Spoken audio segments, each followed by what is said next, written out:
Good morning. This is Deborah Matthews, Vicar of Verwood, with my thought for today. I have recently had cause to be more aware than usual of how we are faced with sudden changes as we get older. My husband Neville has recently been poorly, and I had to call an ambulance for him. There was no time to panic, and the 999 telephonist was amazing. The ambulance arrived very quickly and the paramedics were also excellent. He's back home now, but it was a very frightening time. I often worry about things that might happen and try to make plans for dealing with them, but we really never know what is to come. And however much planning we do, we have to just get on with life and deal with all of its changes as best we can. It's often the unknown which can make us the most fearful. But I am sometimes surprised at the new things that have grown through unsought changes in my life. Times of change can help us to think about who we are and what is most important to us. In the Gospel reading from St. Mark this morning, we hear Jesus asking his disciples who they think he is. Jesus has reached the turning point in his ministry. He is moving from his teaching and healing ministry and looking towards Jerusalem to face his destiny. Peter, one of Jesus' disciples and his close friend, has just realized the truth that Jesus is the Messiah.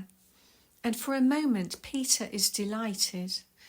But Jesus immediately explains to him that the Messiah will suffer and die. And Peter was not prepared to hear this or believe it. He has not understood the cost of being the Messiah. And so Jesus had to correct him and teach him and all of his followers that they too must take up their own cross and follow him. When we are afraid for what the future may hold for ourselves or a family member or friend, we too find it difficult to accept bad news and search for a different outcome.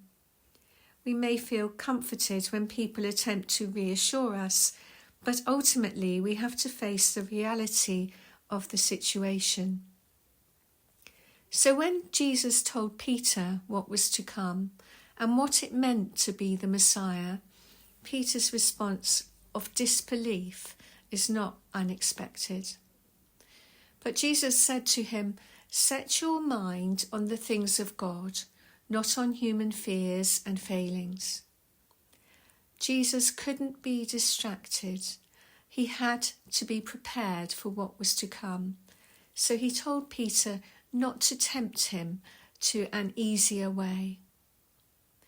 Speaking to the disciples and the crowd, Jesus told them that if they wanted to follow him, they must also be prepared to let go of their own preoccupations and look beyond themselves to see what being his follower would mean for them.